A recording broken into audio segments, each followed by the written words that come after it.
Most common word, पहला आपका page plus straight line. अभी आपने क्लास 7 8 में नहीं बात कर सकते, क्लास 10 में चैप्टर था पेज स्ट्रेट लाइन का ना, मुझे पता याद है चीजें, मुझे याद है कि इसमें था कि नहीं था, बट आप सबने कभी ना कभी तो स्ट्रेट लाइन के बारे में पढ़ा होगा कि स्ट्रेट लाइन क्या होती है, इसकी प्रॉपर्टीज क्या है, और क्या जानते हैं लाइन के बारे में, और खासकर स्ट्रेट लाइन के बारे में क्या जानते हैं अभी तक क्लास 12 में है, पर क्या जानते हैं लाइन के बारे में, स्ट्रेट लाइन के बारे में? जो लाइन स्ट्रेट हो, ठीक है। मेरा क्वेश्चन ये कि लाइन आप कब बोलोगे कि ये लाइन है, अगर लाइन डिफाइन करना हो कि आपको बोलना कि ये फिगर या फिर ये जो आपने ड्रॉ किया है बोर्ड पे कहीं पर ये लाइन है, तो आप कब बोलोगे, किस केस में कि ये ड्राइंग फिगर आप लाइन बोल सकते हो? जैसे मैं ये बोल सकता ना कि ये लाइन है, क्या ना इसे दिस इज लाइन जॉइंट हो रही है, ठीक है, आपने ऐसे जॉइंट हो रही है, ठीक है, ये लाइन नहीं है ना, सो ऐसे आप डिफरेंशिएट करते हो, लाइन नहीं है कुछ अलग दिख रहा है, ये लाइन नहीं है कुछ अलग दिख रहा है, तो लाइन आप कैसे डिफाइन करोगे? लाइन क्या होता है? दो पॉइंट होते हैं, लाइन में से दो पॉइंट होते हैं, दोनों साइड की हो, दोनों साइड क्या भी जा सकते हैं, दोनों साइड कहाँ जा सकती है? एंड ऑफ पॉइंट दोनों का एंड पॉइंट क्या, कोई समझा नहीं क्या बोल रहे हो? दोनों कहाँ जा सकती है? दोनों तरफ से कहाँ जा सकती है? एक पॉइंट से दूसरे पॉइंट तक एक लाइन और दो स्ट्रेट लाइन का एक बेसिक सा डेफिनेशन ये है, मैं लिखूंगा नहीं, इसको बता देता हूँ। लाइन अगर आपको डिफाइन करना है तो जब लाइन ड्रॉ करोगे पहले देखते लाइन होता है क्या, मान लो मैंने लाइन ड्रॉ कर दिया, ठीक है, सो लाइन की क्या खासियत है? पहली बार तो देख के अगर दोनों तरफ एरो दिख रहा है मेरा, तो दो तरफ एरो का मतलब एरो तभी लगता है जब हम ये ना बता सके कि इसका एंड पॉइंट क्या है। दो तरफ एरो दिख रहा है मतलब ये दोनों तरफ लाइन पे कितना भी एक्सपांड हो सकती है, ठीक है, इन बोथ डायरेक्शन, फॉरवर्ड और बैकवर्ड, चाहे जितना खींचो चलेगा। मतलब लाइन के पास अ लाइन या फिर straight line, sorry, don't have any end points, don't have any end points। अब end point मतलब दो तरह रहेंगे ना, end point मतलब कहाँ, दोनों इसके एक्सट्रीम्स पे, तो एक्सट्रीम पे end point है ही नहीं, तो लाइन कितना भी एक्सपांड हो सकती है, तो लाइन के पास कोई end point नहीं होता। दूसरी बात, a line is a, थोड़ा ये डेफिनेशन अजीब सा है, आपने शायद से पढ़ा है इस चैप्टर में, इसी चैप्टर लोकस चैप्टर था, लोकस चैप्टर का नाम मुझे याद नहीं आ रहा है, चलिए ठीक है सिंपल कर देते हैं। A line is a set of infinite points, a line is a set of मतलब बहुत सारे पॉइंट्स का एक set, a line is a set of infinite points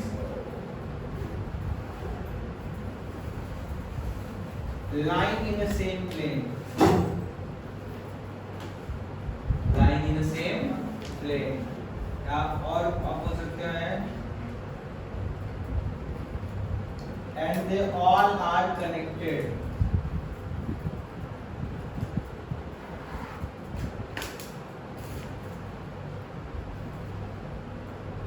and they all are connected by each other। मतलब line क्या है? Set of infinite point. अब बहुत सारे इनफाइनाइट पॉइंट्स लो, ठीक है, और उसको कनेक्ट कर दो, क्या कर दो? कनेक्ट, और दोनों तरफ क्या रहेंगे? एरो एंड पॉइंट नहीं है, यही आपकी फिगर क्या बन गई? लाइन, ठीक है। लेकिन a set of infinite point, ये बहुत इंपॉर्टेंट वर्ड है, line in a same plane. Same plane मतलब क्या? ये आपका बोर्ड है ना, एक प्लेन है, प्लेन मतलब ये आपका x एक्सिस दिखाता है, y दिखा रहा है ना, मान लो ये x है और ये क्या है? y, तो ये प्लेन के अंदर आ रहा है। सो जब आप एक प्लेन के अंदर बात करेंगे तो लाइन को आप दिखा सकते हैं।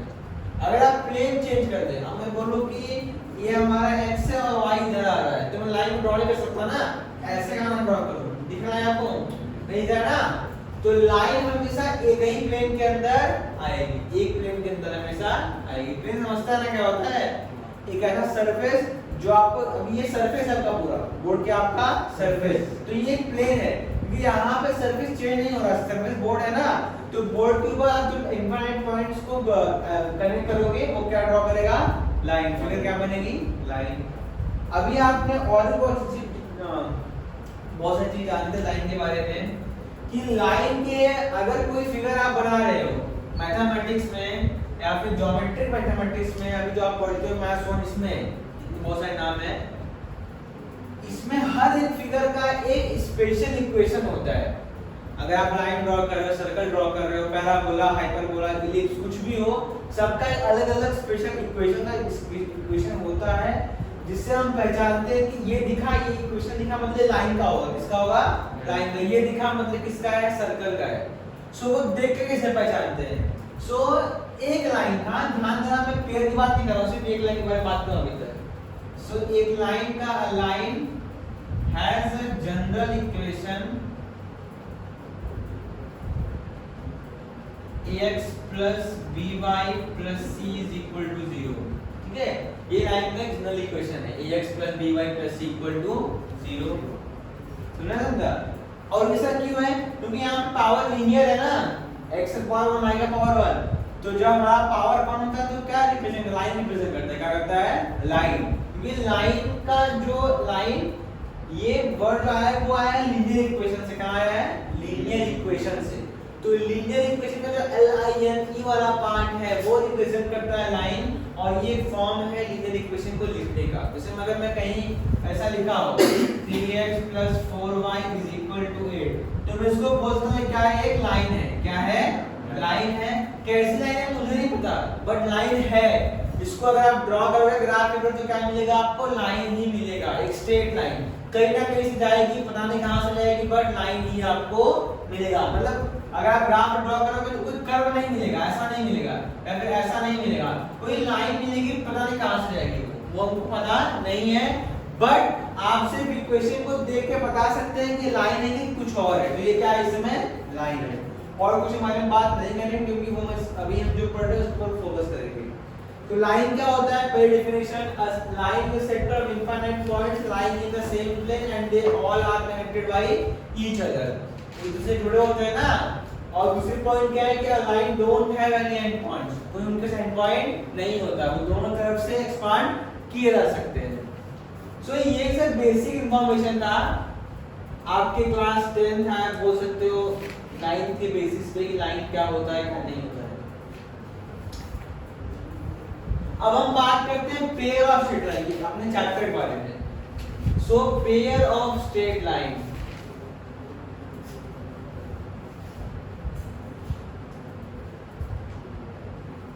नाम से दिख रहा है, अब हमने क्या पढ़ा, लाइन ना।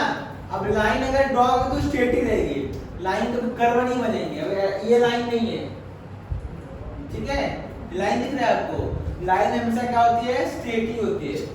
सो अब इसके बारे में बात करते हैं कि पेयर ऑफ स्ट्रेट लाइन क्या होता है। Pair of straight line, pair of straight line मतलब स्ट्रेट लाइन तो हो लेकिन पेयर में हो, किसमें हो, मतलब दो दो साथ में हो ना, पेयर मतलब क्या, जुड़ा जो साथ में आए, कपलिंग के साथ में आए, समझ आया ना। पेयर मतलब क्या होता है, अ कॉम्बिनेशन ऑफ टू, मतलब यहाँ पे दो स्ट्रेट लाइन साथ में आएंगी, क्या होगा, दो। सो मान लो कि पहली लाइन क्या है, a1x plus b1y plus c1 equal to 0, ये हमारी पहली लाइन है। और दूसरी लाइन क्या हो जाएगी, a2x plus b2y plus c2 is equal to 0, c2 is equal to 0, समझा ना, कोई बड़ी बात नहीं है। ये लाइन के क्वेश्चन दिख रहा है यहाँ से, एक कॉपी है, a1x plus b1y plus c1 equal to 0, a2x plus b2y plus c2 equal to 0, ठीक है। सो जब हम इन दोनों को कंबाइन करेंगे, क्या करेंगे, combine. So combined equation for pair of straight line, combined equation for pair of straight line is given by a1x plus b1y plus c1 into a2x plus b2y plus c2 is equal to 0। So ये हमको equation देगा pair of straight line का, pair of straight line का। दोनों line को आपस में multiply कर दो और इक्वल टू 0, वो इक्वेशन क्या मिलेगा आपको, पेयर ऑफ स्ट्रेट लाइन का। अगर आप ध्यान देंगे ना तो सॉल्व करने के बाद यहाँ पे हमेशा x का पावर 2 आएगा, y का भी 2 आ सकता है, y का भी 2 आएगा ना, मतलब पावर 2 हो रहा है। तो आप बोलोगे पावर 2 डिग्री 2, मतलब वो तो लाइन नहीं है, नहीं वो लाइन है एक्चुअली। वो पावर 2 क्यों आ रहा है, यहाँ पे दो लाइन साथ में आ रहे हैं ना, तो जब पेयर को लेंगे दो लाइन साथ में तो पावर ऑटोमेटिक 2 हो जाएगा। कि सिंपली कितना होता है 1 पावर, समझते हैं क्या पावर, अगर आप बोल सकते हैं इसका वो क्या बोलते हैं उसको, अरे इससे अच्छा सा नाम भी है, पावर नहीं इसको हम लोग बोलते हैं कोएफिशिएंट। यहाँ पे x का पावर 1 है, y का पावर 1 है, नॉट गेटिंग द नेम, क्या बोलते हैं उसको, लीनियर इक्वेशन है ना, डिग्री, हाँ सॉरी डिग्री। सो यहाँ पे आप बोल सकते हो डिग्री कितना है 1 है, क्यों, क्योंकि यहाँ पे आपका x का पावर 1 है, y का पावर 1 है। बट इस केस में डिग्री क्या हो जाएगी 2, क्योंकि डिग्री मतलब क्या होता है highest power of the variable, highest power of the variable, variable के पास हाईएस्ट पावर क्या है, सो हाईएस्ट पावर विल बी 2। सो फिर से बोलता हूँ इस चैप्टर में हमको हर जगह क्या पढ़ना है, pair of straight line. Straight line से मतलब नहीं है, मतलब उससे नहीं, इसका मतलब ये नहीं कि इसका यूज नहीं है, समझ रहे बात को। स्ट्रेट लाइन को मालूम है स्ट्रेट लाइन क्या होता है, स्ट्रेट लाइन क्या होता है, लाइन होती है स्ट्रेट सी, बस बड़ी बात नहीं है।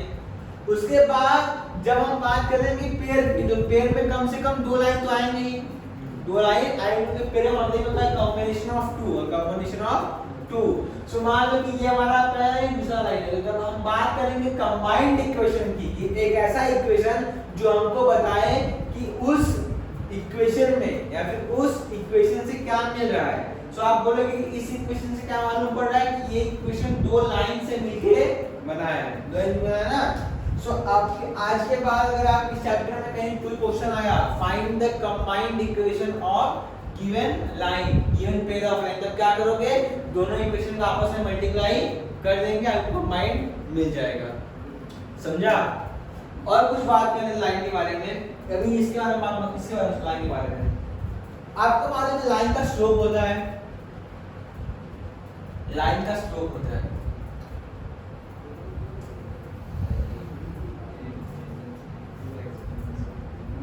Slope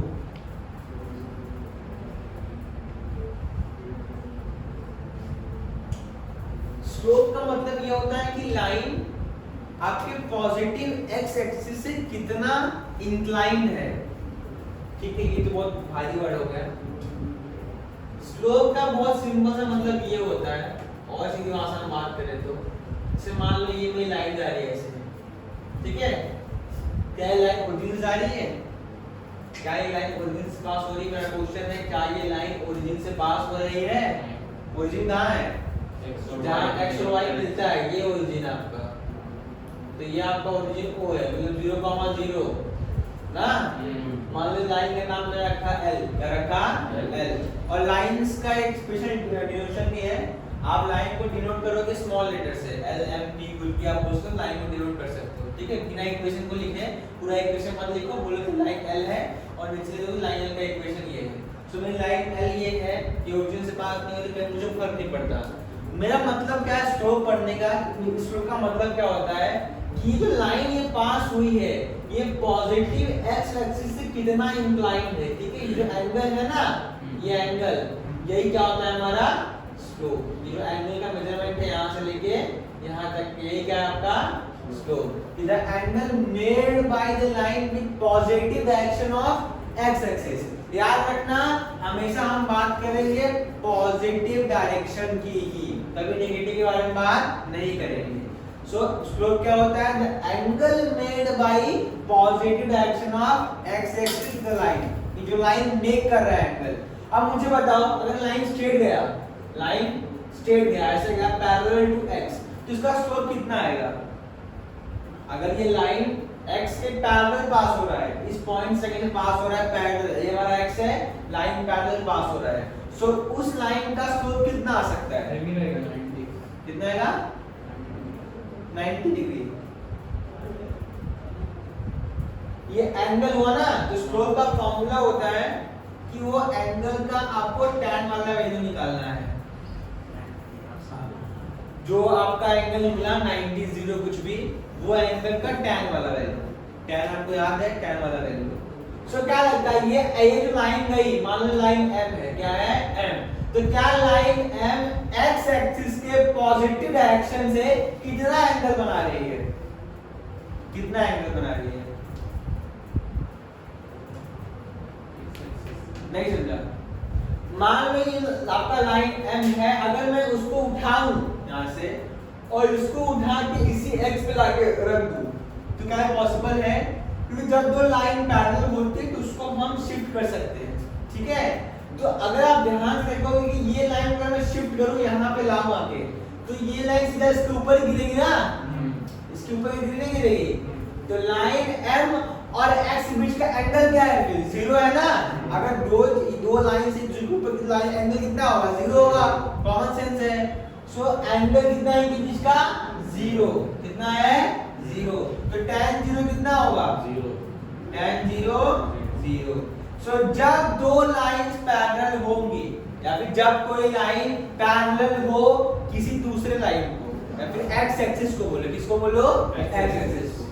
so a line parallel to x axis have slope zero, has slope zero। Slope कितना होगा इसका? जीरो होगा, होगा ना। अब ऐसे अगर हम बात करेंगे y के पैरेलल है तो y के पैरेलल, ये y है, लाइन हमारा ये है। अब बताओ ये लाइन हमारा lm, ये n है। अब n कितना एंगल बना रहा है? पॉजिटिव x से, तो आना चाहिए 90 डिग्री ना, दिखा नहीं दिखा? ये अपना x है तो 90 डिग्री बना रहा है। So a line parallel to y axis has slope कितना होगा? स्लोप क्या? tan 90 क्या होता है? हाँ, तो हैज स्लोप इंफिनिटी। तो स्लोप पूछता है, स्लोप का वैल्यू नहीं, कुछ स्लोप कुछ हो सकता है, वो बस बता रहा है कितना एंगल बना रहा है, उससे कोई डरो मत, इंफिनिटी आ गया, ठीक है? तो दो केसेस हुए जब हमारा लाइन पैरेलल है x को और y को। तो ये आपको याद रखना है, आपको क्वेश्चन में जरूरत पड़ेगी कि जब कोई लाइन पैरेलल हो x को तो उसका स्लोप कितना होगा? जीरो। और जब कोई लाइन पैरेलल y उसका स्लोप कितना होगा? इंफिनिटी। तो ये आपको दो इंपॉर्टेंट पॉइंट्स याद रखने हैं, आगे के क्वेश्चंस में यूज इसका होगा। दूसरी बात क्या कि कंबाइंड इक्वेशन, कौन सा इक्वेशन? Combined equation. तो कंबाइंड इक्वेशन निकालने के लिए आप दो लाइन की इक्वेशन को आपस में मल्टीप्लाई कर देंगे तो क्या मिलेगा? कंबाइंड इक्वेशन मिल जाएगा। तीसरी बात क्या कि कंबाइंड इक्वेशन का डिग्री क्या होता है? 2। और डिग्री मतलब क्या? द हाईएस्ट पावर, HP मतलब हाईएस्ट पावर। किसका highest power? Highest power of variable, constant नहीं वेरिएबल का। वेरिएबल मतलब जो वेरी हो रहा है, वेरी कौन हो रहा है? x और y वेरी हो रहे हैं ना, उनका जो निकाल रहे हैं हम लोग। सो x और y क्या है? वेरिएबल है। तो हाईएस्ट पावर ऑफ वेरिएबल, यहाँ पे भी हाईएस्ट पावर ऑफ वेरिएबल कितना है? 1। तो यहाँ पे 1 आया, ठीक है? दो तीन बातें इंपॉर्टेंट है, एक ये वाला कंबाइंड इक्वेशन, डिग्री, ये दो पॉइंट्स, लाइन के बारे में थोड़ा इंफॉर्मेशन। सो आपको जो उचित लगता है बोर्ड पर से छाप दीजिए। इतना इंफॉर्मेशन के साथ थोड़ा बहुत और इंफॉर्मेशन गेन करेंगे, फिर स्टार्ट करेंगे 7.1 4.1 क्या है 4.1। फिर से ऊपर बता दें आपको जो आपने जब इधर गलतियां की हैं क्लास 12 के और से पहले चैप्टर्स में मैथ्स 2 के, आपने 3 चैप्टर मैथ्स उनका पढ़ लिया, मुझे नहीं पता आपको कितना आता कितना नहीं, बट ये चैप्टर उन तीनों से अलग है, ठीक है? तो आप इससे रिलैक्स, जो आप मतलब पूरा बेसिक स्टार्ट होगा चैप्टर, बट इस चैप्टर से आगे कुछ चैप्टर लिंक है। सो जहां भी आपको दिक्कत हो, अभी हम बेसिक चल रहे हैं, कंबाइंड इक्वेशन क्या होता है, लाइन क्या होता है, जहां दिक्कत हो वहीं रुकिए, वहीं हम लोग सॉल्व कर लेंगे सब कुछ। प्रॉब्लम लेके आगे मत बढ़िए, सॉल्यूशन लेके आगे बढ़िए। प्रॉब्लम लेके आगे बढ़ेंगे फिर प्रॉब्लम सॉल्व नहीं कर पाएंगे तो फिर आपके मन में डाउट्स का भंडार खुल जाएगा।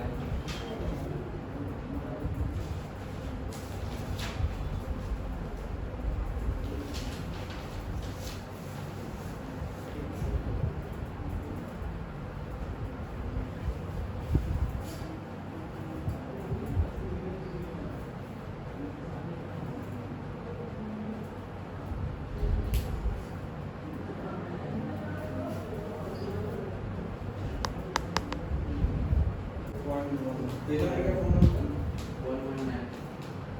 119। पहला क्वेश्चन में दिया है कि find the combined equation of following pair of line. तो पहला क्वेश्चन में क्या पूछा, कंबाइंड इक्वेशन निकालना है ना। उसके अंदर दो क्वेश्चन है। पहला क्वेश्चन क्या दिया है, 2x plus y plus y equal to 0, equal to 0 and 3x minus y 3x minus y equal to 0. equal to 0। तो ये दो इक्वेशन है और इनसे इनको बोला है कि इनको मिला कि जो कंबाइंड इक्वेशन लाइन का है पेयर ऑफ लाइन को निकालिए। तो आपको मालूम है कि कंबाइंड का फार्मूला क्या है, फिर कैसे दिया जाता है। दोनों को मल्टीप्लाई हाँ, दोनों multiply. Combined equation of given straight line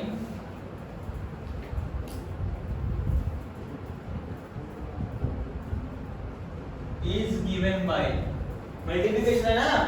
ये मान लो ये a1x है, b1y c1 नहीं, इसमें a2x b2y का आपस में मल्टीप्लाई करना है बस।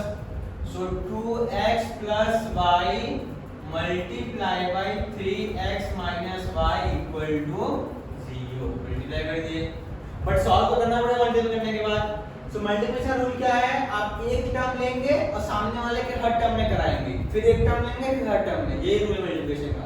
अगर दो ब्रैकेट्स है यूजुअली तब तो ब्रैकेट्स है ना, तो एक टर्म लो दोनों में कराओ। 2 3 जा 6 x into x x square, यहाँ पे 1 है तो 2 1 जा 2 माइनस है तो प्लस into माइनस माइनस 2 1 जा 2 और 2 into y 2y। तो ये राइट है ना। अभी हो किसका कराओ, प्लस 3x होगा और minus y square is equal to 0। Right है रॉन्ग है, y पे कराओ 3x में 3x y आएगा, 2xy आएगा ना उधर। हां, इधर? minus 2xy। यहाँ पे 2xy आएगा, 2xy ठीक है। सो 6xy वैसे ये सॉल्व होगा ना, xy हाँ। सॉल्व होगे प्लस 3 माइनस 2 कितना आएगा, प्लस 1 xy तो xy minus y square is equal to 0। हाँ, तो ये आपका है द रिक्वायर्ड combined equation, ठीक है। so this is the required combined equation।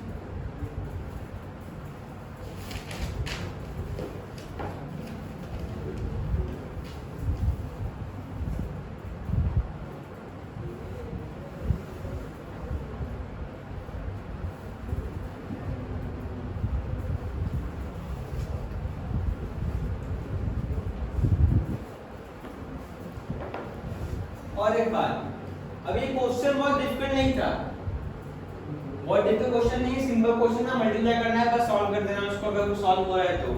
लेकिन मैं बताता हूं आपको एक बात, मैथ्स 1 की खासियत, मैथ्स 1 में कैलकुलेशन भले ही हार्ड ना हो, बट जो आप इंटरप्रिटेशन है, जो आप इंटरप्रेट कर रहे हो क्वेश्चन को या फिर जो आप बताना चाहते हो वो आपको अच्छे से एक्सप्लेन करके लिखना पड़ेगा, क्योंकि इसके भी मार्किंग सिस्टम है वहां पे। मैथ्स 2 उतना नहीं पर 1 में है। अब जो एक्सप्लेन कर रहे हो क्वेश्चन में कि ये ऐसा हो रहा है, ये इक्वेशन ये बताता है, तो आपको वो सब क्वेश्चन में बताना पड़ेगा वापस से, ठीक है। आप कुछ ही नहीं बोलोगे कि उनको मालूम होगा तो अज्यूम कर लेंगे, जो चेक करना पेपर आपके, आपको बताना पड़ेगा सब कुछ ऑन अ फ्रेश नोट कि ये ऐसा हो रहा है इसलिए हमने ऐसा लिखा है, ठीक है। तो हमको यहाँ पे प्रिसाइसली सब कुछ काम करना है। कैलकुलेशन इजी है बट दिमाग अच्छे से यूज करना है यहाँ पे, ठीक है। ये लिख के हुआ, सेकंड क्वेश्चन आप लोग कर लेंगे, सेम एकदम है पहले की तरह, वो तो कर लेंगे ना। हाँ तो ठीक, आगे बढ़ते हैं हम लोग। अभी देखिए फिर से बोलता हूँ, 4.1 को हम पूरा पढ़ने रेडी नहीं है अभी, बट जितना रेडी है उतना तो पहले कर लेते हैं, फिर आगे पढ़ेंगे और क्या दिया है क्या नहीं। आपका क्या क्वेश्चन क्या दिया है, हाँ, passing through 2,3 and parallel to coordinate axes, passing through 2 and 3, passing through 2 and 3, तो 2,3 से वो पास हो रहा है और कहाँ पैरेलल है, कोऑर्डिनेट एक्सिस से पैरेलल है। हाँ क्या कर रहे हो,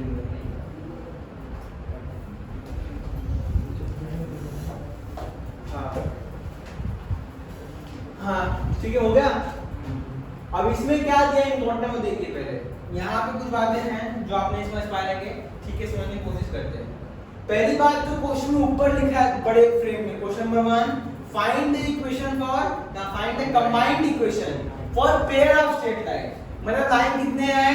2। लाइन कितने हैं? 2। अब इसमें कॉम्बिनेशन निकालना है तो हमको पहले दोनों को अलग निकालना पड़ता है ना, ये अलग है वो अलग है, आपस में मल्टीप्लाई करो। यहाँ तो अलग मालूम ही नहीं है, लेकिन अलग निकालने के लिए इंफॉर्मेशन दिया है। इंफॉर्मेशन दिया है, क्या इंफॉर्मेशन है कि लाइन जो दोनों है वो 2,3 से पास हो रही है और क्या है? पैरेलल है एंड मान लो पैरेलल साइन ये है, ठीक है, ऐसा लिख रहा हूं, and parallel to coordinate axis लिखा हुआ है, ध्यान देना। हां मैं एक्सिस लिखा है, मैं एक्सिस चलो ठीक है, कोऑर्डिनेट एक्सिस पे बात नहीं। आगे बढ़ते हैं, सोचो क्वेश्चन में ऐसा क्यों दिया है। अभी पेयर ऑफ लाइन है ना, तो 2,3 किधर आएगा? x का वैल्यू 2, मान लो 2 इधर है, 3 ऊपर यहाँ पे आ गया। ये पॉइंट है आपका 2,3। दोनों लाइंस यहीं से पास हो रही है, कहां से हो रही है? मान लो तो, और कोऑर्डिनेट एक्सिस को पैरेलल है, क्या है? पैरेलल। तो ये आपका x है, y है। मतलब इन जो दो लाइन पास हो रही उनमें से एक लाइन y को पैरेलल होगी और दूसरी किसको पैरेलल होगी? x को। समझा? एक लाइन किसको पैरेलल होगी? y को, और एक किसको होगी? तभी तो 2,3 पास होंगे, दोनों पैरेलल होंगे। समझा? सो इंफॉर्मेशन क्या है? इट मींस, जो इंफॉर्मेशन उस हिसाब से, it means one of the line या one of the straight line, one of the straight line, अब देखिए अपने नोटबुक में ना एक पैरेलल वर्ड इंग्लिश में लिखिएगा, मैं इसे लिख रहा हूँ। It means one of the straight line is parallel to x-axis and another one is parallel to y-axis। समझा? मतलब दो में से एक किसको पैरेलल है? x को, ये वाली, और y को कौन सा है? वो वाली। तो दो पैरेलल हैं, एक y को और एक x को। अब एक बात और देखिए कि दोनों लाइंस 2,3 से पास हो रहे हैं ना, तो ये 2,3 जो पॉइंट है वो दोनों का है कि नहीं है? दोनों का है ना? दोनों का है कि नहीं है? और आपने सीखा है क्लास 10 में, अगर कोई पॉइंट लाइन के ऊपर आ रहा है मतलब वो पॉइंट लाइन को सेटिस्फाई करेगा, नहीं करेगा? मान लो इसका इक्वेशन कुछ आया, ax मान लो आया, ax + by + c = 0, इसका इक्वेशन आया। इसका मतलब क्या है कि जब हम 2,3 इसके अंदर पुट करेंगे x y की वैल्यू तो इसको सेटिस्फाई करेगा, मतलब दोनों इक्वल आएंगे, LHS भी और RHS भी। ऐसा इसका मतलब है अभी के लिए। मतलब 2,3 x का भी है, सॉरी लाइन दोनों लाइन का है कि नहीं है? आना बोलो। है। चलिए ठीक, इतना आपको समझा? एक बात बताइए, थोड़ा क्वेश्चन सोचिए। अभी यहाँ पे लाइन का इक्वेशन नहीं दिया, हमको दोनों का अलग अलग निकालना है, तब जाके हम कंबाइन निकाल सकते हैं।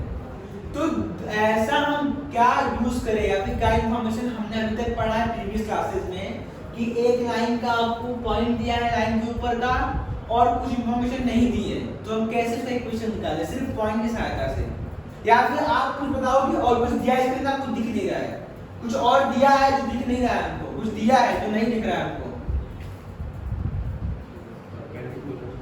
परपेंडिकुलर किसको? एक दूसरे को। हाँ ठीक है, पर उससे कोई फायदा नहीं है। अभी आपने लिखा था, ऐसा नहीं काम चलेगा, गलत बात है। The line parallel to x-axis has slope 0, has slope 0। तो स्लोप 0 मतलब क्या? आपने कभी नाम सुना था स्लोप पॉइंट फॉर्म का? Slope point form of the line, या फिर ऐसा लिखो, the equation is given by the equation of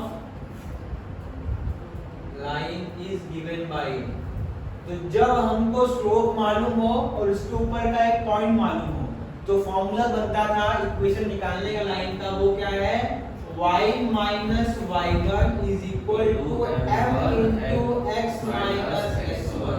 पढ़ा है ना? x1 y1 क्या है, पॉइंट के कोऑर्डिनेट्स है, m क्या है, स्लोप। सो यहाँ पे क्या लिखोगे कि x1 कितना वैल्यू है 2, y1 कितना है 3 और m कितना है 0, राइट की रॉन्ग, राइट है ना? पुट करो, so y minus y1 3 equal to m 0 x minus x1 2, तो 0 का पूरा होगा नहीं होगा, ये कितना आएगा y minus 3 is equal to 0। तो ये लाइन है जो x को पैरेलल है। ऐसे कौन सा निकालेंगे, सेकंड लाइन, हाँ। नाउ या तो लिखो also the line parallel to y axis has slope infinity, ठीक है? सो उसका भी equation, the equation of line is given by same formula होगा नहीं होगा, same formula y minus y1 equal to m into x minus x1। so y minus y1 कितना है 3, m क्या है इंफिनिटी, x minus x1 कितना है 2, right की रॉन्ग? आपको पता है इंफिनिटी को हम 1/0 लिख सकते हैं क्योंकि इसका मतलब इंफिनिटी होता है, into x minus 2 0 हो जाएगा, जाएगा नहीं जाएगा? So 0 into y minus 3 will be equal to 1 into this, so x minus 2 ये 0 हो गया। So क्या आएगा, x minus 2 is equal to 0। तो ये दो लाइंस के अलग अलग इक्वेशन मिल गए जो कोऑर्डिनेट एक्सिस को क्या थे, पैरेलल और 2,3 से पास हो रहे थे। अब मैं आपको बताता हूँ कि अभी इसका ये मेथड था सबसे अब तो किताब का भाषा वाला जो आपको लिखना है एग्जाम में। अगर यही क्वेश्चन किसी कॉम्पिटिटिव एग्जाम में आता, किसी कॉम्पिटिटिव एग्जाम सीईटी हो गया, जेईई में नहीं आएगा तो सीईटी मान लो, सीईटी आपको होता है राष्ट्र में, सीईटी में आया तो कैसे करते हैं, इतना सोचना ही नहीं है। ये लाइन 2,3 से पास हो रहा है, पैरेलल है x के, पैरेलल है x के। तो मुझे एक बात बताओ, अगर ये x को पैरेलल है, x को पैरेलल है, ये वाला लाइन नाम दे दो पहले l और n, अगर लाइन L x को पैरेलल है, एक बात ध्यान दो, x का आप चाहे जो वैल्यू लो, y की वैल्यू फिक्स है, y की वैल्यू यही है ना, कितना 3 है यूनिट, ऊपर 2 3 है, वे 0.3 है। तो x का आप चाहे जो वैल्यू लो, हर के लिए y कितना है 3 है कि नहीं है? देखो हर पे ये पॉइंट पे 3 का वैल्यू कितना है, y का वैल्यू कितना है 3, ये पॉइंट पे 3, मतलब x का आप चाहे जो वैल्यू लो, y कितना है 3। मतलब ये जो लाइन L है वो x के ऊपर डिपेंड नहीं करती ना, नहीं करती ना, तो मुझे वैल्यू बढ़ाने में कोई फर्क नहीं पड़ रहा है। तो इसका इक्वेशन क्या होगा, इसके ऊपर करते सिर्फ y के ऊपर, तो y इक्वल टू 3 इसका इक्वेशन है, सिंपल, एकदम सिंपल, वही लिखा है y इक्वल टू 3, सेम ही 3 लिखा है, y इक्वल टू 3 हो जाएगा। तो अब इसको देखो, ये लाइन m को, ये किसको पैरेलल है, y को। अब यहाँ पे आप चाहे जितना y बदलो, आप y का y इधर पहुंच गया है, इस पॉइंट पे है, y का ये पॉइंट है, ये पॉइंट, इतने सारे पॉइंट्स y के एक्सिस पे हैं, उन सब के लिए x कितना है, उन सब के लिए x 2 ही है, उन सब के लिए x कितना है 2, यहाँ पर भी x 2 ही आएगा, 2 समथिंग y में आएगा, इस पॉइंट पे 2 समथिंग y में आएगा, मतलब x का विभाजन क्या होगा 2। तो ये किसके ऊपर डिपेंड नहीं करता, y के ऊपर डिपेंड नहीं करता। तो इसका इक्वेशन क्या होगा, x इक्वल टू 2, ऐसे सिंपल है, ठीक है।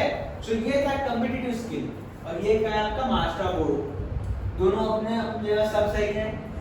आप अगर कॉम्पिटिटिव स्किल को मास्टर बोर्ड अप्लाई करते हो, मार्क्स जरूर मिलेंगे। मास्टर बोर्ड को अप्लाई करने जाओ कॉम्पिटिटिव में तो पेपर खत्म होगा टाइम पे। बट मैं क्या बोलना चाहता हूँ कि the knowledge they are sharing, जो नॉलेज दे रहे हैं वो इम्पोर्टेंट है, ठीक है। तो ऐसे आप कभी का क्रॉस एग्जामिन कर सकते हैं, मेरा आंसर राइट आया है कि रॉन्ग है, थोड़ा दिमाग से सोच के किसके ऊपर डिपेंड कर रहा है, इस ऊपर नहीं कर रहा है, ठीक है। और ये तो आप सीखे हो क्लास 10 में, इसका भी एक सीधा नोट सीधा आपको फॉर्मूला था, फॉर्मूला तो बोलो रिमार्क टाइप का था कि if a line ऐसा लिखा गया था, मैं बताऊं, if a line is parallel to x axis and it is passing from a comma b, then its equation is given by x equal to a. Pause. If a line is parallel to y axis and it's passing from a comma b, then its equation is given by y is equal to b. Simple. ये आपने सीखा है, मेरे बोलते हो वहाँ पे रटते बोलते रटो, बट लॉजिक ये है कि दिख रहा है आपको सामने कि x वैल्यू बढ़ाने पे ये लाइन के ऊपर y फर्क नहीं पड़ रहा है और m के ऊपर y बढ़ा तो x फर्क नहीं पड़ रहा है। समझता है ना? फर्क पड़ना मतलब क्या? कोऑर्डिनेट चेंज नहीं हो रहा है। जब हमारा y 0 था तब भी हमारा x कितना था? 2 था। जब हमारा y मान लो यहाँ पे 1 हो गया तब भी हमारा x कितना है? 2 ही है। जब हमारा y -4 था तब भी हमारा x कितना है? 2 ही है। मतलब x y के हजारों लाखों करोड़ों इनफाइनाइट कोऑर्डिनेट के लिए, इनफाइनाइट पॉइंट्स के लिए हमारा x कभी भी चेंज नहीं हो रहा है। मतलब y के ऊपर डिपेंड नहीं करता, चेंज नहीं हो रहा तो y के हिसाब से तो इंफॉर्मेशन क्या होगा? सो लाइन फंक्शन क्या होगा? x equal to 2। ठीक है? सो कंसेप्चुअल पार्ट था, ये आपका थ्योरी का पार्ट हो गया लिख के। अब आखिरी पॉइंट, सो कंबाइन निकालना है ना? So combined equation of pair of lines is given by क्या होगा? y minus p multiplied by x minus 2 is equal to 0। मैं लिख दो, सॉरी y है, so y into x, xy लिखूं, y into 2 minus 2y minus 3x plus 6 equal to 0। so xy में पहले लिखता हूँ minus 3x minus 2y plus 6 equal to 0। ये आपका इक्वेशन हो गया। ठीक है?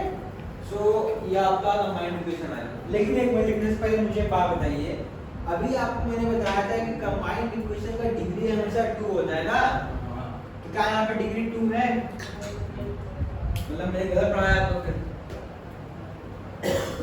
बोल रहा, हाँ गलत पढ़ाया? हाँ क्या पढ़ाया है? चीजें क्या कर बताओ, क्या पढ़ाया थे? The highest power of a variable, ध्यान देना वहां पे लिखा था ऑफ अ वेरिएबल, ऑफ इसके अंदर कितने वेरिएबल है?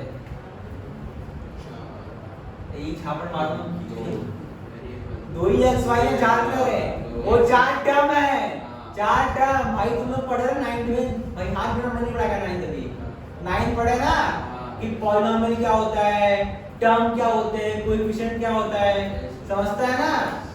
कोएफिशिएंट क्या होता है? इसका कोएफिशिएंट कितना है? 6 का 6 कोएफिशिएंट, सॉरी इसका y का कितना कोएफिशिएंट है? -2 है। कोएफिशिएंट क्या होता है कि वेरिएबल के साथ कौन सा कांस्टेंट जुड़ा हुआ है, साइन के साथ। टर्म क्या होता है कि जो प्लस माइनस सेपरेट किए गए, तो माइनस सेपरेट है ना, ये सेपरेट मतलब अलग-अलग, ये x y और फिर अलग-अलग क्यों दिख रहे हैं? बीच में क्या है? माइनस है। अगर सब लीप ग्रुप में तो अलग दिखेगा नहीं, दिखेंगे ना?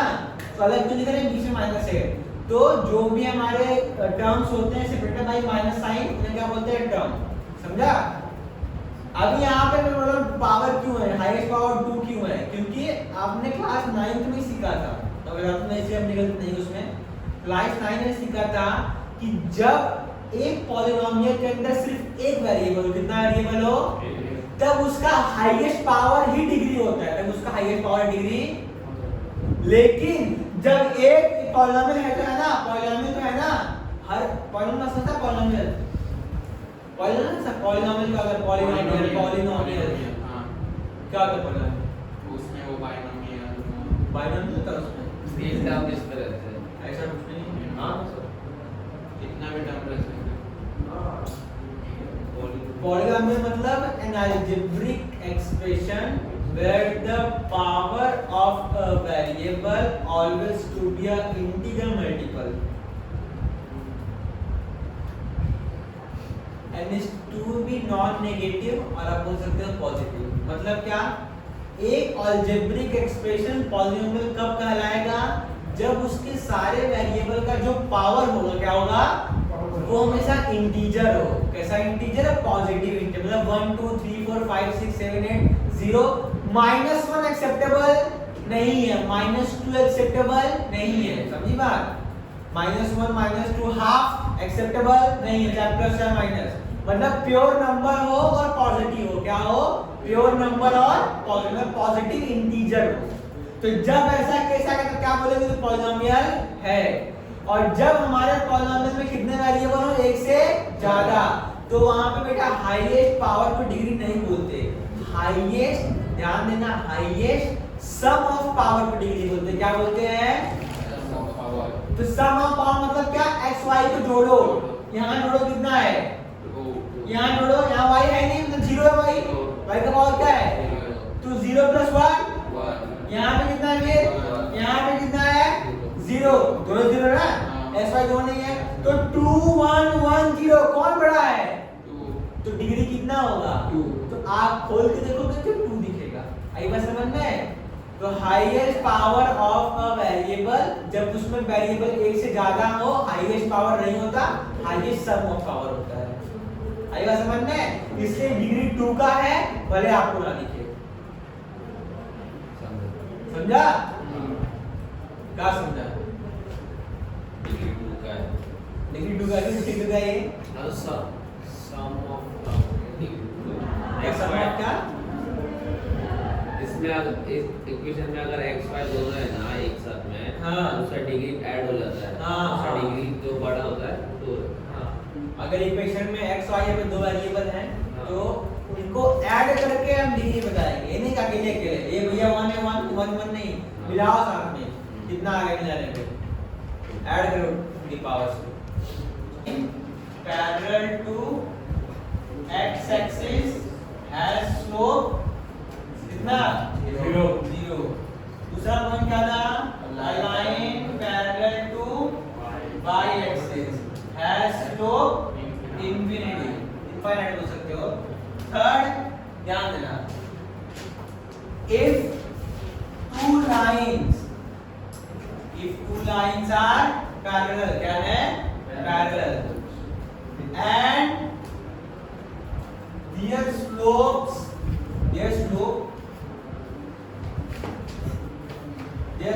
are m1 and m2 respectively। मतलब क्या भैया? मतलब ये कि दो लाइन अगर पैरेलल है और उन दोनों का स्लोप, पहले वाला का क्या है? m1, दूसरा का क्या है? m2। तो जब भी ऐसा कोई सीन आया तो आप क्या बोलोगे कि m1 will be equal to m2, m1 will be equal to m2, मतलब स्लोप क्या होंगे? इक्वल। पहले लाइन का स्लोप क्या होंगे? फिर से बोलो, जय माता दी। इक्वल है मतलब। हाँ, सो पैरेलल का स्लोप क्या होंगे? इक्वल। दो लाइन पैरेलल है मतलब उनका स्लोप क्या होगा? इक्वल। वेरी। चौथा पॉइंट इसी का उल्टा, if two lines are perpendicular, क्या है? Perpendicular. If two lines are perpendicular to each other, अब किसको परपेंडिकुलर है? एक दूसरे को। Perpendicular to each other and their slopes are m1 and m2 respectively। ये याद रखने वाली बातें हैं, यहाँ पे देन लिखना है। देन क्या होता है? तो यहाँ पे लिखो देन, तब क्या होगा? तब होगा m1 into m2 is equal to -1, m1 into m2 equal to -1। मतलब क्या है? मतलब अगर आपको एक स्लोप मालूम हो, दूसरा वाला क्या होगा? Negative reciprocal. क्या होगा? नेगेटिव। देखो m2 का फॉर्मूला क्या आएगा? -1/m1 आएगा ना। तो अगर एक स्लोप मालूम है m1, तो m2 क्या निकलेगा? उसका रेसिप्रोकल और नेगेटिव वाला। क्या वाला? साइन चेंज करके।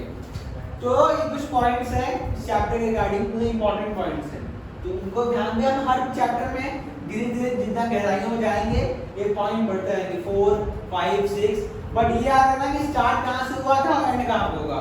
ये नहीं अगले क्या तो नोट में 1 पॉइंट नहीं नहीं, ये चलेगा नहीं, समझा क्या? हाँ। नोट अब पॉइंट कौन सा आएगा? 5वां। ठीक है, तो ये हैबिट डालो कि एक चैप्टर में कितने इंपॉर्टेंट कुछ नोट्स हैं वो एक पॉइंट नहीं लिख सकते हैं, अलग अलग पॉइंट दिन पढ़ रहे हैं, कम से कम एक पॉइंट के अंदर लिखो, मतलब 4 के बाद फिर से वहां मतलब 5, ताकि आप जब उसको एक्यूमुलेट करो साथ में लाओ तो दिखे कितने सारे इंपॉर्टेंट नोट्स या पॉइंट्स है चैप्टर के। तो अभी तक कितने मिले हमको? 4। कितने मिले? 4। चलिए 4 काम 4 करते हैं और आगे बढ़ते हैं। ये काम कर के नहीं रुको सब लास्ट उधर थोड़ी का लास्ट वाला थर्ड इसका रह गया थर्ड मिटा दिया आ जाता है फोर्थ करते हैं क्या फोर्थ मिटा दो?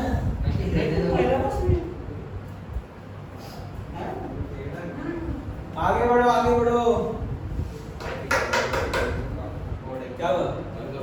आप उससे टफ नहीं है बट उसमें पैरेलल और परपेंडिकुलर कंडीशन दिया है और 4 में सिर्फ परपेंडिकुलर दिया है। समझ लो बात को? कोई पढ़ो कुछ 5 पासिंग थ्रू -1, 2 1 इज पैरेलल कि क्या है? एक पैरेलल है जो दिया है उसको और दूसरा क्या है? परपेंडिकुलर। तो इसमें हमारा दोनों यूज हो जाएगा और 4 में सिर्फ परपेंडिकुलर था। ठीक है? सो पहले लिखते हैं क्वेश्चन नंबर 5 क्या दिया है? पॉइंट क्या दिया? पॉइंट -1, 2 ये आपका पॉइंट है।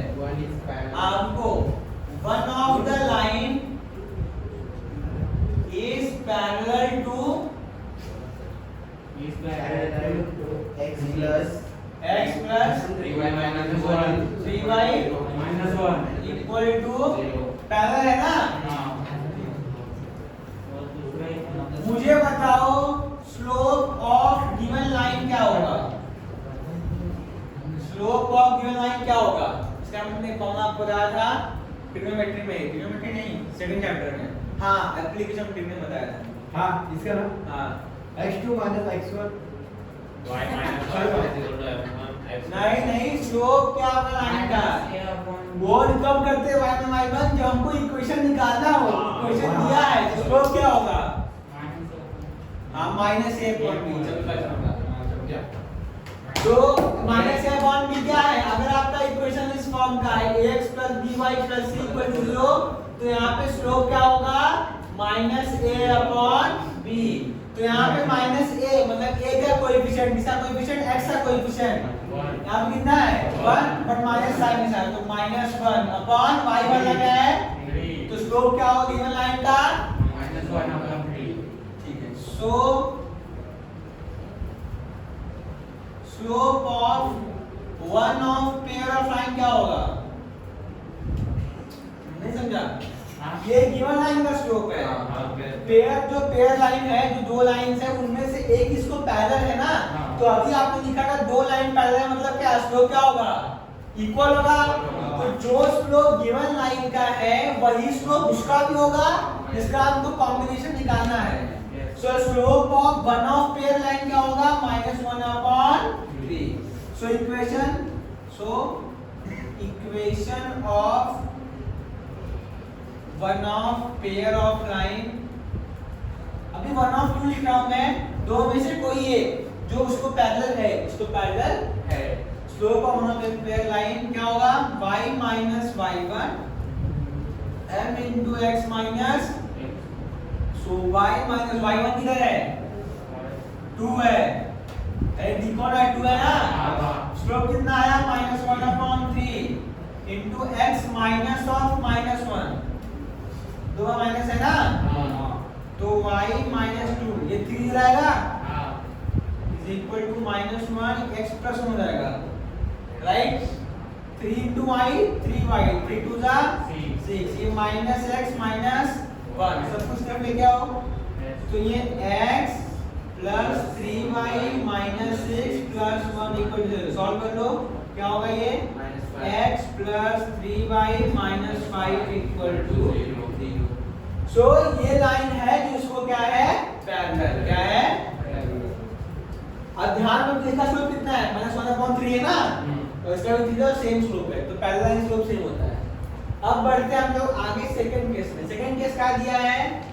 The another line is perpendicular to the another line is perpendicular to 2x minus 3y minus 1 equal to -1 equal to 0 है। इसका स्लोप क्या होगा? आप बताओ स्लोप ऑफ गिवन लाइन कितना होगा इसका? बताओ फटाफट। 2 upon -2 upon -3 2 upon 3 आएगा। सो 2 upon 3।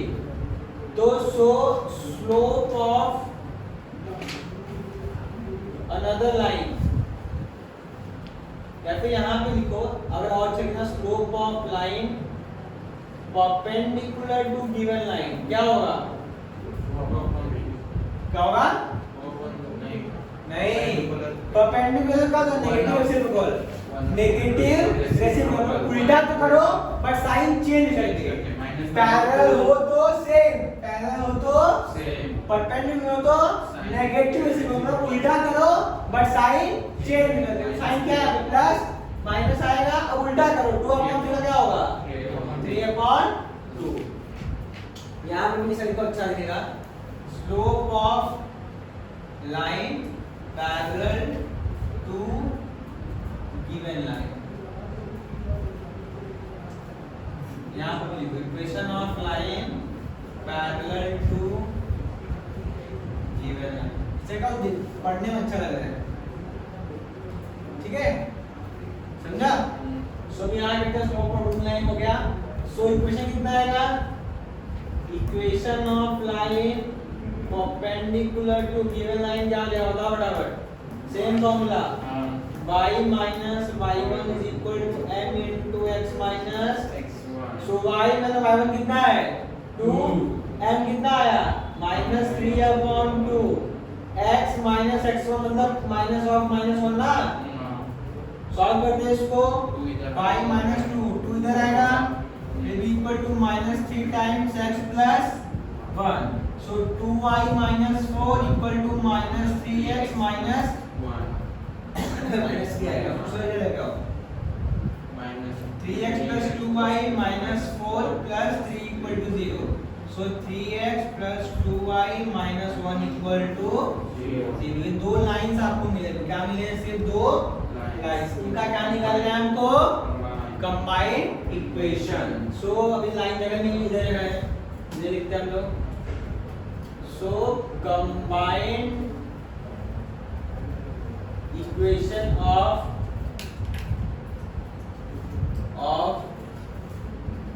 the above pair of line is given by, multiply करेंगे ना, तो x plus 3y minus 5 multiplied by 3x plus 2y minus 1 equal to 0। Multiply x into 3x 3x square, x into 2y plus 2xy, x into 1 minus x, समझा? 3 into 3 3 है ना, फिर 3 जा 9xy, 3y plus 2y कितना होगा? plus 6y square, 3 into 1 minus 3y, फिर minus 5 3 जा 15x, minus 5 2 जा minus 10y, minus 5 into plus 1 minus 5 plus 5 equal to 0। so 3x square same रहेगा plus 6y square सेम रहेगा, 2xy और ये कितना होगा?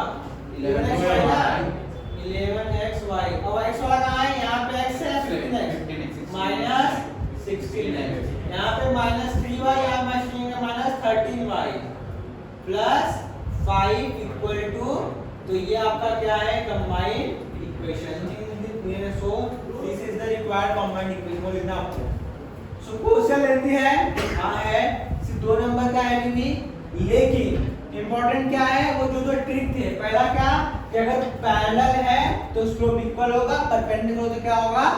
m1 into m2 minus 1 होता है। अभी चेक कर सकते हो आप, m1 मान लो 2/3 है, ठीक है, और m2 कितना है आपको? -3/2। मल्टीप्लाई करो, 2/3 into -3/2, 2 से 2 कैंसिल, 3 से 3 कैंसिल, क्या बचा? -1। सो m1 into m2 क्या हमेशा -1। सो जब भी आपको परपेंडिकुलर में स्लोप दिया हो तो क्या करोगे? उसका नेगेटिव रेसिप्रोकल दूसरा मिल जाएगा, समझा? तो क्वेश्चन नंबर 4 आप खुद से करोगे, क्योंकि उसमें दोनों लाइंस परपेंडिकुलर दी है।